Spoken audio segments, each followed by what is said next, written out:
Good evening. Welcome back to the Word in Our Hearts. Thank you for listening.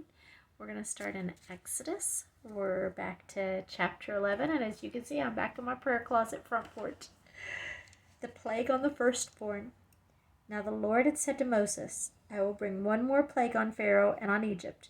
After that, he will let you go from here, and when he does, he will drive you out completely. Tell the people that men and women alike are to ask their neighbors for articles of silver and gold.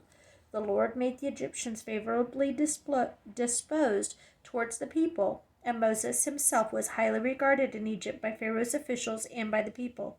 So Moses said, This is what the Lord says. About midnight I will go through Egypt. Every firstborn son in Egypt will die, from the firstborn son of Pharaoh who sits on the throne to the firstborn son of the slave girl who is at her handmill, and all the firstborn of the cattle as well. There will be loud wailing throughout Egypt, worse than there has ever been or ever will be again. But among the Israelites not a dog will bark at any man or animal. Then you will know that the Lord makes a distinction between Egypt and Israel. All these officials of yours will come to the bowing down before me and saying, Go, you and all the people who follow you. After that, I will leave. Then Moses, hot with anger, left Pharaoh.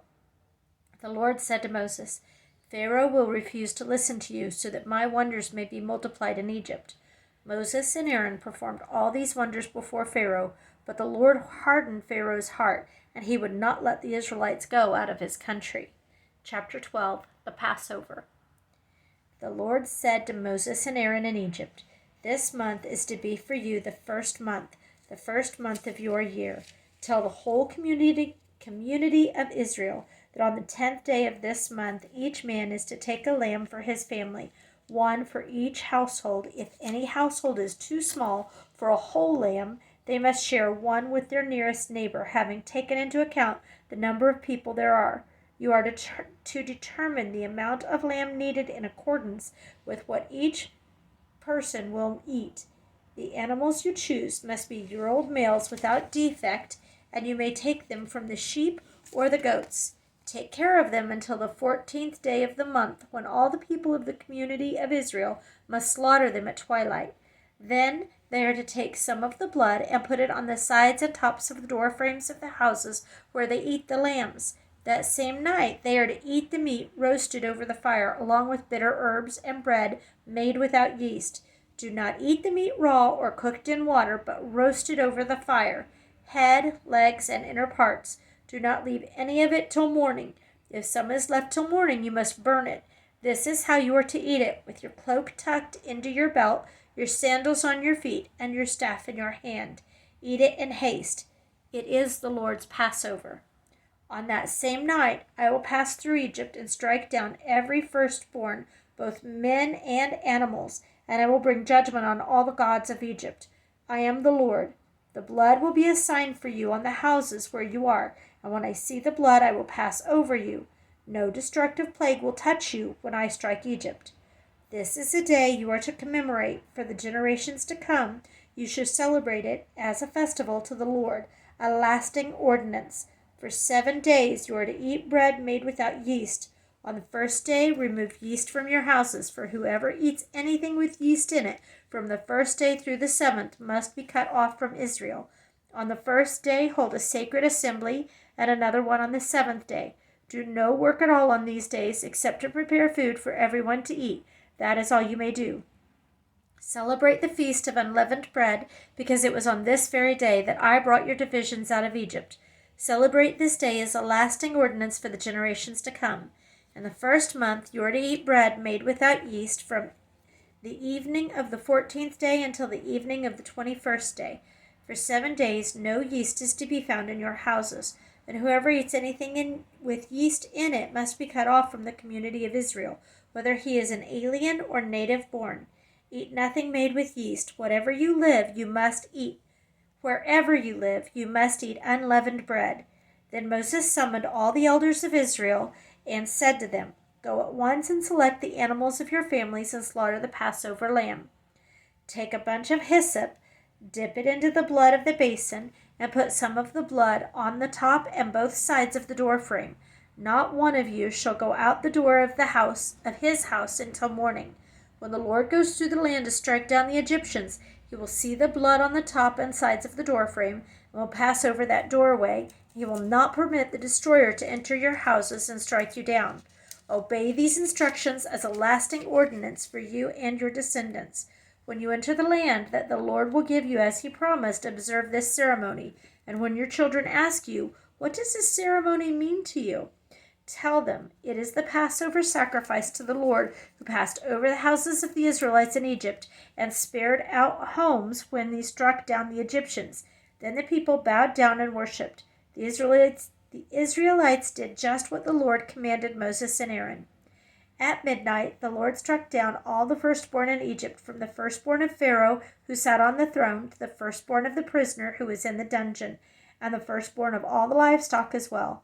Pharaoh and all his officials and all the Egyptians got up during the night, and there was a loud wailing in Egypt, for there was not a house without someone dead. The Exodus. During the night, Pharaoh summoned Moses and Aaron and said, "Up, leave my people, you and the Israelites. Go worship the Lord as you've requested. Take your flocks and herds as you have said, and go, and also bless me." The Egyptians urged the people to hurry and leave the country, for otherwise they said, "We will all die." So the people took their dough before the yeast was added and carried it on their shoulders in kneading troughs wrapped in clothing. The Israelites did as Moses instructed and asked the Egyptians for articles of silver and gold and for clothing. The Lord had made the Egyptians favorably disposed towards the people, and they gave them what they asked for, so they plundered the Egyptians. The Israelites journeyed from Ramses to Succoth. There were about 600,000 men on foot, besides women and children. Many other people went up with them, as well as large droves of livestock, both flocks and herds. With the dough they had brought from Egypt, they baked cakes of unleavened bread. The dough was without yeast because they had been driven out of Egypt and did not have time to prepare food for themselves. Now the length of time the Israelite people lived in Egypt was 430 years. At the end of 430 years, to the very day, all the Lord's divisions left Egypt. Because the Lord kept vigil that night to bring them out of Egypt, on this night all the Israelites are to keep vigil to honor the Lord for the generations to come. Passover Restrictions. The Lord said to Moses and Aaron, "These are the regulations for the Passover.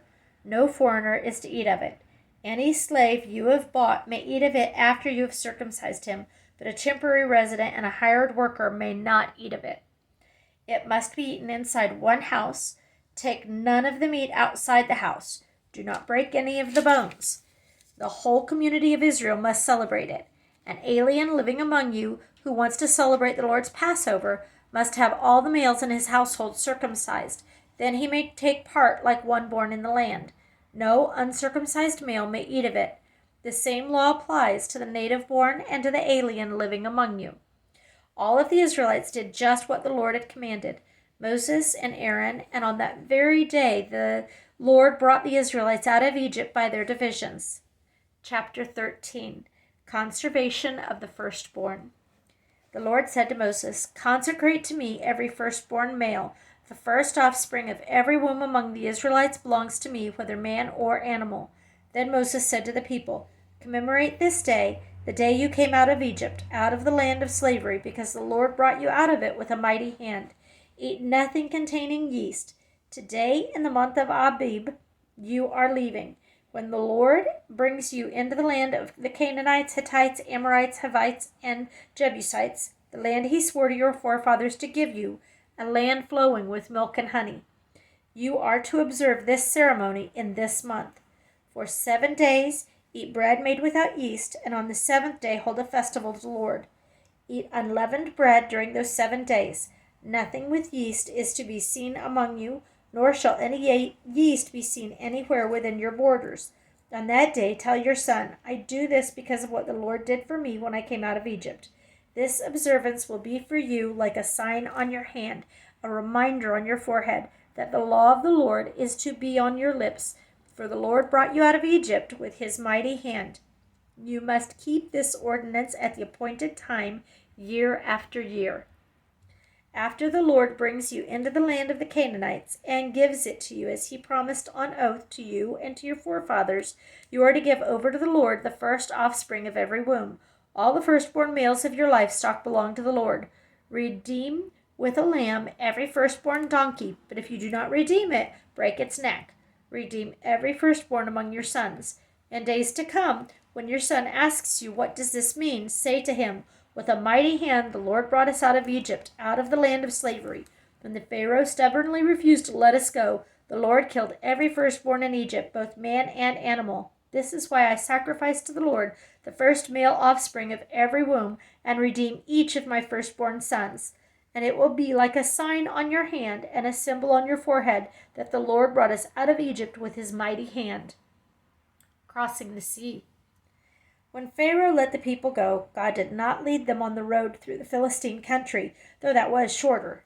For God said if they face war, they might change their minds and return to Egypt. So God led the people around by the desert road toward the Red Sea. The Israelites went up out of Egypt, armed for battle. Moses took the bones of Joseph with him because Joseph had made the sons of Israel swear an oath. He had said, God will surely come to your aid, and then you must carry my bones up with you from this place. After leaving Succoth, they camped at Etham on the edge of the desert. By the day the Lord went ahead of them in a pillar of cloud to guide them on their way, and by night in a pillar of fire to give them light, so that they could travel by day or night. Neither the pillar of cloud by day nor the pillar of fire by night left its place in front of the people. Chapter 14. Then the Lord said to Moses, Tell the Israelites to turn back and encamp near Pi-hahiroth, between Migdol and the sea. They are to encamp by the sea, directly opposite Baal-zephon. Pharaoh will think the Israelites are wandering around the land in confusion, hemmed in by the desert. And I will harden Pharaoh's heart, and he will pursue them. But I will gain glory for myself through Pharaoh and all his army, and the Egyptians will know that I am the Lord. So the Israelites did this. When the king of Egypt was told that the people had fled, Pharaoh and his officials changed their minds about them and said, What have we done? We have let the Israelites go and have lost their services. So he had his chariot made ready and took his army with him. He took 600 of the best chariots, along with all the other chariots of Egypt, with officers over all of them. The Lord hardened all the heart of Pharaoh, king of Egypt, so that he pursued the Israelites, who were marching out boldly. The Egyptians, all Pharaoh's horses and chariots, horsemen and troops, pursued the Israelites and overtook them as they camped by the sea near Pi-hahiroth, opposite Baal-zephon. As Pharaoh approached, the Israelites looked up, and there were the Egyptians marching after them. They were terrified and cried out to the Lord. They said to Moses, Was it because that there were no graves in Egypt that you brought us to the desert to die? What have you done to us, bringing us out of Egypt? Didn't we say to you in Egypt, Leave us alone, let us serve the Egyptians? It would have been better for us to serve the Egyptians than to die in the desert. Moses answered the people, Do not be afraid. Stand firm, and you will see the deliverance the Lord will bring you today. The Egyptians you see today you will never see again. The Lord will fight for you. You need only to be still. Then the Lord said to Moses, Why are you crying out to me? Tell the Israelites to move on. Raise your staff and stretch out your hand over the sea to divide the water, so that the Israelites can go through the sea on dry ground. I will harden the hearts of the Egyptians, so they will go in after them. And I will gain glory through Pharaoh and all his army, through his chariots and his horsemen. The Egyptians will know that I am the Lord when I gain glory through Pharaoh, his chariots, and his horsemen. Then the angel of God, who had been traveling in front of Israel's army, withdrew and went behind them. The pillar of cloud also moved from in front and stood beside them, coming between the armies of Egypt and Israel. Throughout the night the cloud brought darkness to the one side and light to the other side, so neither went near the other all night long. Then Moses stretched out his hand over the sea, and all that night the Lord drove the sea back with a strong east wind and turned it into dry land. The waters were divided, and the Israelites went through the sea on dry ground, with a wall of water on their right and on their left. The Egyptians pursued them, and all Pharaoh's horses and chariots and horsemen followed them into the sea. During the last watch of the night, the Lord looked down from the pillar of fire and cloud at the Egyptian army and threw it into confusion. He made the wheels of their chariots come off so that they had difficulty driving, and the Egyptians said, Let us get away from the Israelites. The Lord is fighting for them against Egypt. Then the Lord said to Moses, Stretch out your hand over the sea, so that the waters may flow back over the Egyptians and their chariots and horsemen." Moses stretched out his hand over the sea, and at daybreak the sea went back to its place. The Egyptians were fleeing toward it, and the Lord swept them into the sea. The water flowed back and covered the chariots and horsemen, the entire army of Pharaoh that had followed the Israelites into the sea. Not one of them survived. But the Israelites went through the sea on dry ground, with a wall of water on their right and on their left. That day the Lord saved Israel from the hands of the Egyptians, and Israel saw the Egyptians lying dead on the shore. And when the Israelites saw the great power the Lord displayed against the Egyptians, the people feared the Lord and put their trust in him and in Moses his servant. The Song of Moses and Miriam, chapter 15. Then Moses and the Israelites sang this song to the Lord. "I will sing to the Lord, for he is highly exalted. The horse and its rider he has hurried into the sea. The Lord is my strength and my song. He has become my salvation. He is my God, and I will praise him, my Father God, and I will exalt him. The Lord is a warrior. The Lord is his name. Pharaoh's chariots and his army he has hurled into the sea. The best of Pharaoh's officers are drowned in the Red Sea. The deep waters have covered them. They sank to the depths like a stone. Your right hand, O God, was majestic in power. Your right hand, O Lord, shattered the enemy. In greatness of your majesty, you threw down those who opposed you. You unleashed your burning anger. It consumed them like stubble. By the blast of your nostrils, the waters piled up. The surging waters stood firm like a wall. The deep waters congealed in the heart of the sea. The enemy boasted, "I will pursue. I will overtake them. I will divide the spoils. I will gorge myself on them. I will draw my sword, and my hand will destroy them." But you blew with your breath, and the sea covered them. They sank like lead in the mighty waters. Who among the gods is like you, O Lord? Who is like you, majestic in holiness, awesome in glory, working wonders? You stretched out your right hand, and the earth swallowed them. In your unfailing love you will lead the people you have redeemed. In your unfailing love you will lead the people you have redeemed. In your strength you will guide them in your holy dwelling. The nations will hear and tremble. Anguish will grip the people of Philistia. The chiefs of Edom will be terrified. The leaders of Moab will be seized with trembling. The people of Canaan will melt away. Terror and dread will fall upon them. By the power of your arm they will be as still as stone. Until your people pass by, O Lord, until the people you brought pass by, you will bring them in and plant them on the mountain of your inheritance. The place, O Lord, you made for your dwelling. The sanctuary, O Lord, your hands established. The Lord will reign forever and ever. When Pharaoh's horses, chariots, and horsemen went into the sea, the Lord brought the waters of the sea back over them. But the Israelites walked through the sea on dry ground. Then Miriam the prophetess, Aaron's sister, took a tambourine in her hand, and all the women followed her with tambourines and dancing. Miriam sang to them, "Sing to the Lord, for he is highly exalted. The horse and its rider he has hurled into the sea." The waters of Marah and Elim.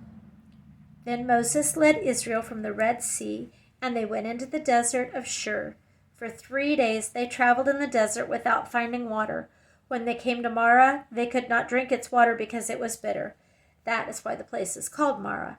So the people grumbled against Moses, saying, "What are we to drink?" Then Moses cried out to the Lord, and the Lord showed him a piece of wood. He threw it into the water, and the water became sweet. There the Lord made a decree and a law for them, and there he tested them. He said, "If you listen carefully to the voice of the Lord your God, and do what is right in his eyes, if you pay attention to his commands and keep all his decrees, I will not bring on you any of the diseases I brought on the Egyptians, for I am the Lord who heals you." Then they came up to Elim, where there were 12 springs and 70 palm trees, and they camped there near the water. Chapter 16, Manna and Quail. The whole Israelite community set out from Elim and came to the desert of Sin, which is between Elim and Sinai, on the 15th day of the 2nd month after they had come out of Egypt. In the desert, the whole community grumbled against Moses and Aaron. The Israelites said to them, "If only we had died by the Lord's hand in Egypt, There we sat around pots of meat and ate all the food we wanted, but you have brought us out into this desert to starve this entire assembly to death." Then the Lord said to Moses, "I will rain down bread from heaven for you. The people are to go out each day and gather enough for that day, and this way I will test them and see whether they will follow my instructions. On the 6th day they are to prepare what they bring in, and that is to be twice as much as they gather on the other days." So Moses and Aaron said to all the Israelites, "In the evening you will know that it was the Lord who brought you out of Egypt, and in the morning you will see the glory of the Lord, because he has heard your grumbling against him. Who are we that you should grumble against us?" Moses also said, "You will know that it was the Lord when he gives you meat to eat in the evening and all the bread you want in the morning, because he has heard your grumbling against him. Who are we? You are not grumbling against us, but against the Lord." Then Moses told Aaron, "Say to the entire Israelite community, 'Come before the Lord, for he has heard your grumbling.'" While Aaron was speaking to the whole Israelite community, they looked toward the desert, and there was the glory of the Lord appearing in the cloud. The Lord said to Moses, "I have heard the grumbling of the Israelites. Tell them, at twilight you will eat meat, and in the morning you will be filled with bread. Then you will know that I am the Lord your God." That evening quail came and covered the camp, and in the morning there was a layer of dew around the camp. When the dew was gone, thin flakes like frost on the ground appeared on the desert floor. When the Israelites saw it, they said to each other, "What is it?" For they did not know what it was. Moses said to them, "It is the bread the Lord has given you to eat. This is what the Lord has commanded. Each one is to gather as much as he needs. Take an omer for each person you have in your tent." The Israelites did as they were told. Some gathered much, some little, and when they measured it by the omer, he who had gathered much did not have too much, and he who had gathered little did not have too little. Each one gathered as much as he needed. Then Moses said to them, "No one is to keep any of it till morning." However, some of them paid no attention to Moses. They kept part of it until morning, but it was full of maggots and began to smell, so Moses was angry with them. Each morning everyone gathered as much as he needed, and when the sun grew hot, it melted away. On the 6th day they gathered twice as much, 2 omers for each person, and the leaders of the community came and reported this to Moses. He said to them, "This is what the Lord commanded. Tomorrow is to be a day of rest, a holy Sabbath to the Lord. So bake what you want to bake, boil what you want to boil, save whatever is left, and keep it until morning." So they saved it until morning, as Moses commanded, and it did not stink or get maggots in it. "Eat it today," Moses said, "because today is a Sabbath to the Lord. You will not find any of it on the ground today. 6 days you are to gather it, but on the 7th day, the Sabbath, there will not be any." Nevertheless, some of the people went out on the 7th day to gather it, but they found none. Then the Lord said to Moses, "How long will you refuse to keep my commands and my instructions? Bear in mind that the Lord has given you the Sabbath. That is why on the 6th day he gives you bread for 2 days. Everyone is to stay where he is." So the people rested on the 7th day. The people of Israel called the bread manna. It was white like coriander seed and tasted like wafers made with honey. Moses said, "This is what the Lord has commanded. Take an omer of manna and keep it for the generations to come, so that they can see the bread I gave you to eat in the desert when I brought you out of Egypt." So Moses said to Aaron, "Take a jar and put an omer of manna in it. Then place it before the Lord to keep for the generations to come." As the Lord commanded, Moses and Aaron put the manna in front of the testimony, that it might be kept. The Israelites ate manna 40 years, until they came to a land that was settled. They ate manna until they reached the border of Canaan. An omer is 1/10 of an ephah. Thank you for listening. We'll start with chapter 17 next time.